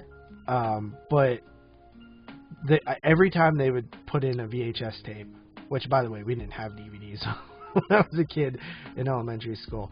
It was all VHS still. They would put in a tape, and it would be the Neverending Story 3 would be on like 90% of the trailers, I swear, because I would always see the trailer for it. But yeah, I love that. I love that movie, man. It's just an all-time classic. It's like a 10 to me. Yeah, I could see it being nostalgic, but I did not grow up with it, I unfortunately. love fantasy, kids' fantasy movies. I see. I mean, I like fantasy in general. Like, I like sword and sandal movies, which is why I'm getting Beastmaster for Xmas on 4K. Who's getting you that? You. I don't even know what that movie is, buddy. Well, I told you that I was going to kill you if you didn't get it for me, so you better hope you got it. I did get a Vin Sin order the other day, and I sent it back, though, because I think it was a mistake, and I didn't want like whoever it was for to like miss out on it or be gypped out of their money. So well, I buddy, sent I it think back that with a was letter. your Vincent order, considering I told you to buy me Vincent's, and you probably ordered during the Black Friday sale, especially when I sent you a screenshot of the stuff that I ordered for myself so that you didn't order me the same shit. Oh, huh. I'm gonna have to call and see about that. Well, I'm just saying, either Beastmaster on Christmas or murder on Christmas. Oh, jeez. All right, so let's go into our featured review, which is a anthology film called Deathcember from the year... Oh, buddy, don't we have one more blind spot? What? Don't we have one more blind spot? Oh, to pick, you mean? Yeah. Yeah, mine's going to be Taxi Driver by default, and yours will be random. Dangerous Minds. No, What? buddy, what? Why? Hello? What? You have 2 left. But I skipped one of them. No, buddy. Let's do No, it. buddy, Let's this just isn't fair. let fate decide, like it did for me. It didn't, but It did. okay. Okay. You know you would rather me watch Taxi Driver, I would, yes. and that's the longer one. So Yeah, it is. okay, so mine's Taxi Driver. You have 2 left. Mm-hmm. And I shall randomize. So what's the first one on the list? Dangerous Minds. Which is number what? 9. And what's the next one? 12. No Country for Old Dicks. Okay, so Dangerous Minds will be 1, and the other one will be 2. Oh, I haven't seen Superbad either yet. Shut up. Ready? It is 1. Wait, which was which? The first one was the 1. So Dangerous Minds? I guess. Yay! I'm sorry, buddy. I'll watch the No Country one day, okay? Okay. Okay, I'm sorry. Hugs? Buddy? What? Hugs? Bugs I didn't mean what? to hurt. Bugs Bunny? Hugs. Like I give you a hug and we make up for the No Country for Old Man problem. Yes. Okay, so let's get into Deathcember. Deathcember 2019, getting its wide release in 2020. It is available for rent on Amazon Prime. I think that Scream Factory might be putting out a Blu-ray at some point. From what I read, I could be wrong about that. It is a anthology film running a whopping 2 hours and 25 minutes. Wonder if they did that 25 on purpose there. I thought it was 26 minutes, buddy. Whatever. So yeah, it is described as a collection of 24 films that take a look at the dark side of the festive season. 24 international directors with the most diverse in ideas and styles, linked by short animated segments that deal with an advent calendar itself. Yep. So Barbara Crampton's in this, Tiffany Shepis is in this, and a ton of people I didn't recognize. There is a bunch of directors, most notably, I would say, Rogério Deodato, as well as Lucky McKee, but there's a bunch of directors. At first I wanted to go in and rate each segment and do like an average at the end, but about 15 in, I realized I don't even remember what was what at this point. So I guess let's just kind of go through them one by one, but we're not going to rate them. We'll just say brief thoughts if we have any on each one. All right. So, shall I say them? Yep. Because I took notes. Okay, the very first opening was A Door Too Far by Dominic Saxel. And what was that And about? 'Cause that I don't was remember. about a kid who, I believe he's eating like the chocolate out of. Oh, I think it out might of be the an advent advent calendar. calendars. Yeah. Yeah, and then he's like, this guy like puts a curse on him, and then he becomes a chocolate. Yeah, I thought that one was good. Good opener. Yeah, decent. All right. And then, all right, number 2 is All Sales Fatal by Michael Verratti. Now, this was one of my favorites in the Advent Calendar movie, Deathcember. This one stars Tiffany Shepis. Basically, Tiffany Shepis tries to return a gift that she bought, but she doesn't have the receipt, and the dude's like, anytime there's customer service in the movie, I would be like, I would get so in trouble if I acted like that. Yeah. And, yeah, they end up getting into a fight and stabbing each other with pens and stuff like that, and I thought that one was really good. Yeah, I like that one as well. I put pen stabbies in my description here, and the pen stabbies, like, pained me. Like, it really cringed me out, so I thought that one was pretty cool. Then number 3 was Aurora by Lazar Badroza.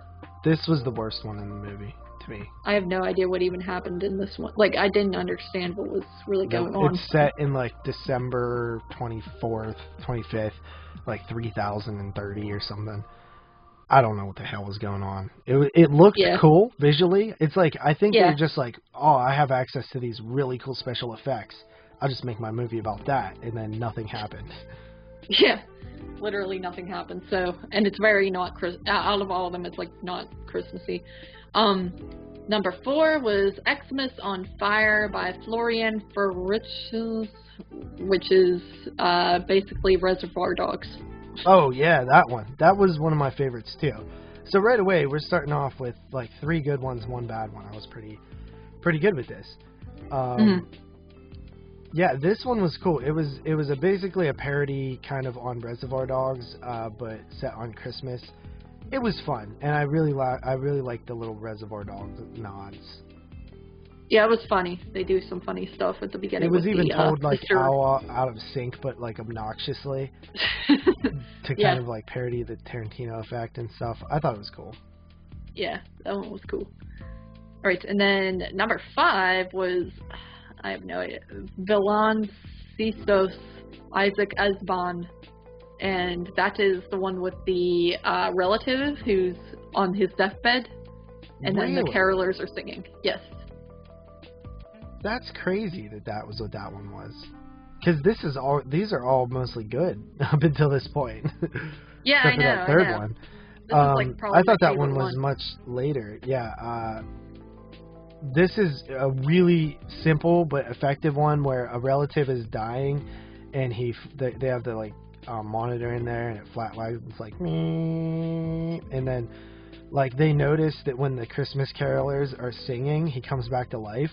So they bring the Christmas carolers up there and they sing, and then it's just like it just cuts and shows like different points in time, like they never stop singing to keep this guy alive, like 20, 30, 40, 50 years, 80 years have passed, and they're still singing, and it's like actually dark and creepy, and like they do a good effect to like it's all in this one room, but it gives you the sense that like there's like some nuclear war going outside or something.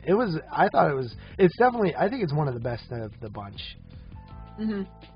Yeah, like you said, it's very simple, but it's like it's effective the way they do it. So I thought it was really, really good.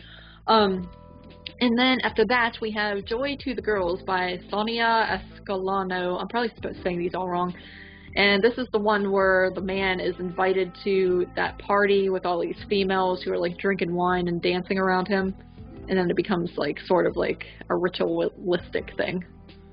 I thought this one was like alright. I didn't really care for it too much. Not very Christmassy. I can't really remember it too well, so for me probably a little forgettable. Yeah. But then after that we have The Hunchback of Berghain by Bob Pipe, and that was the old-timey silent film. I thought that was one of the better ones in the just thing too.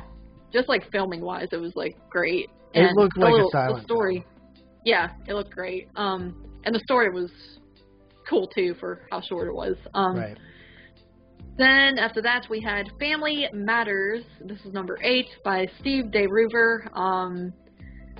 This is the one where the boyfriend husband, boyfriend, whatever, goes to the girlfriend's house for Christmas with the parents, and there's like that parasite thing that's, Yeah, I thought that one was good too. Mhm. Kind of creepy shot at the end there. Yeah, I like that one. Kind of cringely gross with that parasite stuff. And then we have, this is the one, number 9 for me was They Used to Laugh and Call Him Names by B.J. Colangelo. Which for me, that one was in the credits. There's 2 bonus segments in the credits, and that one was in the credits for me. It was the last one. Mm-hmm. And this was kind of like a comedic one where a kid and his dad are going hunting, and then the tables get turned. I liked it just because I thought it was funny and like ridiculous. Yeah. I will say that it was alright. I liked it.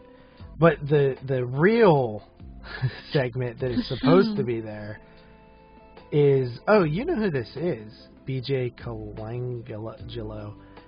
The person who directed that, They Used to Laugh and Call Him Names, is one of the chicks who was a moderator in the Shockwaves group. Oh, really? Yeah. Ugh. I knew that name sounded familiar, and I just Googled him, and it's the same person. Wow, okay. Yeah. And oddly enough, I think they worked on one of Dustin Mills' films as an actress here. The Hornets Discipline and the Scars She Left. I see. Yeah. But okay. We didn't plan on going into the directors too much. But okay, the real version, on Amazon, they cut this segment out. It's called Crappy Christmas, I think. Mhm. Yeah, that's what. Yeah. Operation Christmas Child, and it's a claymation segment. And it was funny because I was like, how is the best segment in this a claymation segment, and the best segment in another super long anthology, ABCs of Death, was Toilet, which was a claymation segment. And you said that, and I said, what? Yeah, and I was like, the claymation segment, and you're like, what? And at first I thought you didn't know what claymation was, because I was like, do you not know what claymation is? Because clearly this one would be like very notable. And I was like, the Gumby character, because the character looks like Gumby. And you're like, you didn't know what Gumby was because you're a child? Okay, dude. You're a baby. Alright, dude, but I looked up Gumby, and I was like, there was no Gumby character in this move. What are you talking about? And then we put it together, and we're like, oh, I think this one was cut out, because we even went and did some investigating, and I was like, let me see what number it was for me, and I went back, it was number 9. And you went to number 9, and yeah. So it's about this kid who wakes up on Christmas and goes outside and gets abducted by these priests and raped. It's horrifying. Mhm. Horrifying. Yeah, I was rather upset. It was disturbing, it was upsetting, it was uncomfortable, but it was also the best segment. Yeah. So yeah, if you're going to check it out, see the uncut version. Yes. Which you can't get on Amazon. Yes. All right. All right. How so many then more? After that, buddy, I'm on number 10. This is your fault. Stop talking about BJ and stuff. Okay, so 5 Deaths in Blood Red by Amalia Lee. Fancy family gathering, better in a house, pretty killers, too short. Hold on. Fancy family gathering, murder in house. Yeah, Pretty I don't colors really remember too that short. One. Fancy family I don't know. I don't know what I'm talking about. I know what it is, but I can't remember it. Yeah, okay. So that's one, I put see, I put like a frowny face next to the ones I didn't like, and I put that there for that one. Ooh, and, okay. Okay, then after that, we have Kill Santa by Sadrak Gonzalez Paralon. And this is the one where the little girl says she wants to kill Santa. Oh, is it the Asian one? No, I think that's... Wait, is that the one next? No, it's not the Asian one. This is the one, the little girl, I think it's her big sister or something. She's like, I want to effing kill him. And it's like the Santa doing the Salvation Army, like, bell thing. Oh, yeah. It was alright. Yeah, I thought that one was just okay. I didn't really care for it. I thought it was just, like, not a lot going on. And then after that, we have Bad Santa by Julian Richards. And this is the one where they tell the kid about the Krampus story. And then it's like a son and a daughter. And the parents say about Krampus and that they have to go to bed. And then the dad, like, dresses up like Krampus. Oh, and don't they, like, kill him or something? Yeah. Yeah, that one was okay. Yeah, I like that one. Yeah. And then we have Santa is Coming by Sang-Woo Lee, and this is the Asian one. It was okay. Yeah, did you notice there was All a Jason mask stuff. and an Yep. Arrow video? Yeah, he had the Blu-ray. Romero set, I think. I thought that was pretty cool, but Yep. I thought it was just alright. I honestly didn't even like that one that much, honestly, Yeah. but I thought that was cool. And then we have A Christmas Miracle by Vivian Vaughn, and this is where the girl wishes for her child to be brought back to life. That one was okay. Yeah, I was kind of bored. I was kind of like, on that one. Then we have the Ruggero Deodato one, number 15, Casetta Sperduta and Campina, which I believe translated to something about some cottage in the woods or something. That one was alright. That was the one where the woman, like, plays that prank where the woman's, like, acting like she hates Christmas and then the whole family's, like, dead. So, I thought that was alright. Then number 16 yeah, I didn't was... mind that one. I didn't mind that one. Yeah, it was kind of... It kind of happened, like, really fast. But yeah, so do all these stupid shorts. Then we have Milk and Cookies by Sam Weinman, and this is the one where... with the kid who has the dickhead dad? Yes. Yeah, that's one of my favorites. Yeah, I enjoyed that one. I gave that a thumbs up. Pretty good. And then the next one is called J. Pig. No, it's just called Pig by Andreas Marshall, where there's this, like, dance party going on, and there's a guy there that these girls are, like, calling the pig, and they want to capture him. Didn't like it. Thought it was cringe. Very cringe, very, like, Me Too-esque. And then we have They Once Had Horses by Lucky McKee. Didn't like it. Black and white Western. I liked it. I thought it was funny, and I liked the black and white Western style to it. And it's not super Christmassy, but it was set on Christmas, and I like it. Then we have December the 19th by Milan Todorovic. This is the one where the girls go ice skating. I didn't really like it. Nope, didn't like it. Like lesbians going ice skating. And then after that we have Getting Away From It All by Pollyanna McIntosh. Do you know who she is? Nope. She played the woman. Oh, did not in know the woman. that. Yes. And what's this one? Oh, this is I thought I liked this one. It had a cool atmosphere. It was about the man who rents that cabin, like, out in the middle of nowhere because he's trying to, like, skip out on Christmas. Yeah, and I like that one. yeah, I thought it had good atmosphere. 21, we have Family Feast by Remy Frechette. I don't know. This is the one with the family gathering, and the girl's, like, drinking this punch, and she's kind of, like, tripping out. And there's, like, an uncle dressed like Santa, and she keeps seeing him being all crazy and stuff. I kind of liked it. I thought it was trippy and weird. It was okay. Yes. And then number 22, Before Sundown by Jason Rostovsky. Not even hard, Jason Rostovsky. This is the one where the Jewish kids are trying to get home before sundown. I don't remember it. Oh, it was decent. They're trying to get home before sundown. It's like tradition, but they're running late, and this, like, monster kind of is attacking them. 23 is called Cracker by John Cook Lynch. Very awesome American name. Easy. Oh, this is the one where the family is pulling open those, like, I don't know, like, fortune things where you grip both ends and pull it open, and they're all upset. I like that one. It had, like, a pretty I think I might have tuned explosion. out at this time. I don't remember either of those two. Did you suck? This one was good though. And then 24, Operation Dolph by Trent Haga. This is where Santa is he's like all pissed off and trying to get Rudolph back. I didn't like this one at all. Yeah, I didn't like it either. And then we have number 25. This is getting into the first end credit thing for me. It was called Christmas Corpse by Annika Marks. Mid-credit scene.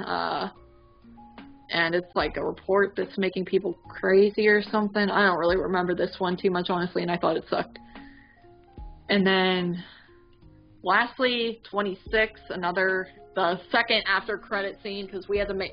It's funny, this movie, like, the credits start rolling at, like, 2 hours and 10 minutes or so, or 5 minutes, and I'm like, oh, wow, this movie's a lot shorter than I thought it was. But they made sure they drew it out by adding these 2 credit scenes that you wouldn't have even known were coming. The only reason I knew is because I, like, was fast-forwarding to see one of the names of the other scenes that I had missed out on. Had I not done that, I would have just turned it off.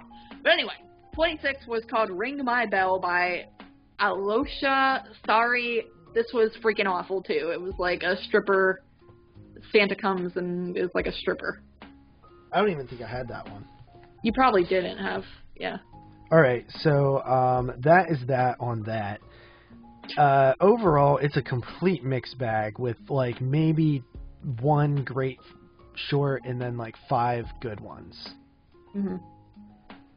And yeah, the rest, okay to bad. Mm-hmm. Yeah, nothing really fantastic, honestly. And the whole thing, like, it's like the ABCs of, what, death? Yep. Or death? Yeah.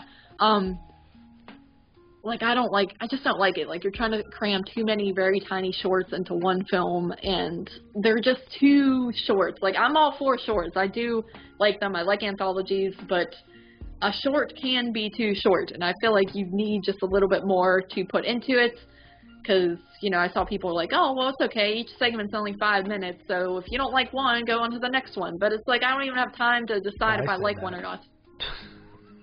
Oh, no, I saw, like, reviews saying that as well. Yeah, my review said that. Oh, well, okay.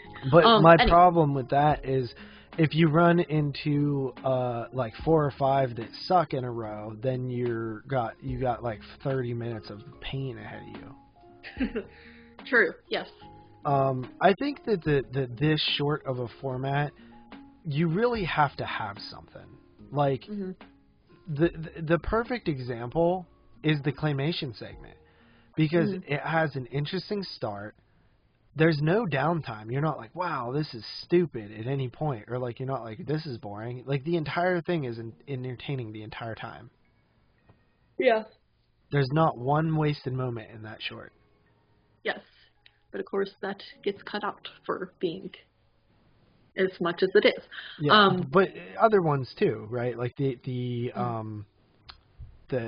milk and cookies one. Like, there's nothing mm-hmm. wasted in that one. Right, yeah.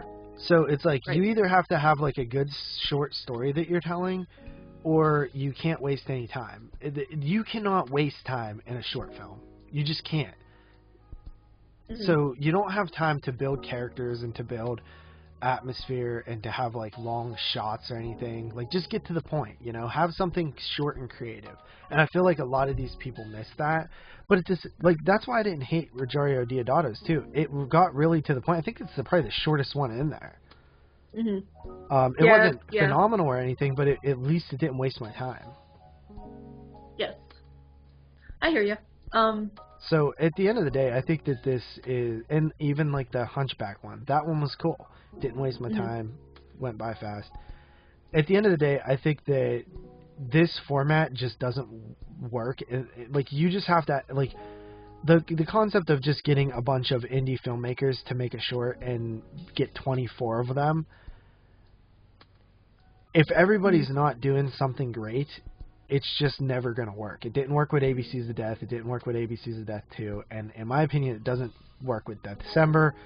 I don't think that it's a horrible film.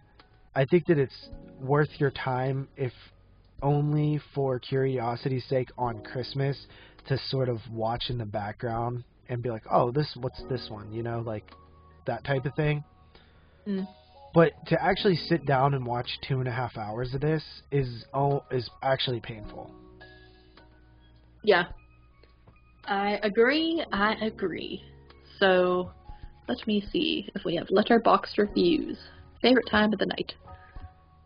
Alright. What was I going to read? Where am I? I suck so much cock. Oh, okay. Yes, This guy... What? Nothing. Oh. Okay. This guy gave it 4 stars. Doc Manson. Let's see what Doc Manson enjoys. Let's see. He likes Evil Dead 2, A Nightmare on Elm Street, Godzilla, whichever one of the newer ones it looks like, and Ghostbusters, so horror fan. It says, a fun and quick moving anthology film with something like 26 shorts if you watch all the way until the end of the credits. The various short stories vary in terms of production value and originality, but most are clever and enjoyable. Even if there's a short you don't care for, this is where I read that. Each one is only about 5 minutes long, so just wait for the next one. Personal highlights: Family Feast, Ring My Bell, December the 19th, Crack Air, Family Matters, Pig, Milk and Cookies, and They Once Had Horses. Oh, I okay. bet that I like guy that one too. didn't get Crappy Christmas either. I bet most of these people did not. Yeah. You're probably like the only one who saw that version. Then I was gonna read. Where's it at? I was going to read Dustin Baker. Where is his thing at? Here it is. Here it is. He gave it 2.5 stars, and he said, another mixed bag of shorts, as scattered as any of them. Oh, as scattershot as any of them. Some great, some decent, a lot of forgettable ones, but the real killer in the time sink is the time sink involved in watching it. I know they're committed to the gimmick, but good lord, trim the fat, man. I don't know, maybe a 12 Days of Christmas theme would work better than a full 24, which I agree with. I think they should have done that, 12 Days of Christmas. Yeah, I agree. Yeah, that would have been like a great idea. Especially since shorter. Since it only did 24 in the main thing anyway. It's like, who goes up to Christmas Eve? Right. And then like they drop, I think it's stupid because then it's like you get 2 bonus, so it goes up to 26, so it's not even 25. It's like you're going overboard now to the day after Christmas. But anyway, yeah, what do you rate this bad boy? Well, I originally... Oh, sorry. I'm getting tired. I originally gave it a 6 out of 10, but after talking about it and really talking about each short, it's not. It's just, I can't pass it that high. It's just not. So to me, it's a 5 out of 10. It's average. I think as a movie, as like a viewing experience, it's below average. It's more like a 4. But the highlights are worth seeing. So I'm gonna give it a 5. I am right there with you. I give it a 5, and I was kind of like leaning towards a little bit higher too at first, but when I really think about it, the only reason I was thought that way is because like I didn't think a lot of shorts were horrible, but at the same time they're not like amazing enough to really elevate it and make me think like I gotta recommend this to people. So I think it's very average 5. Definitely a complete mixed bag. I feel like kind of evens out almost, like the ones that I really enjoy, or the ones I enjoyed a little bit versus the ones I didn't enjoy at all. So 5 out of 10. Watch it if you feel like spending 2.5 hours watching a move, I guess. Right. Alright, and with that said, we hope you guys enjoy. We will probably have one more episode before the end of the year, and then we will see you guys in the next year. So, peace out. Peace.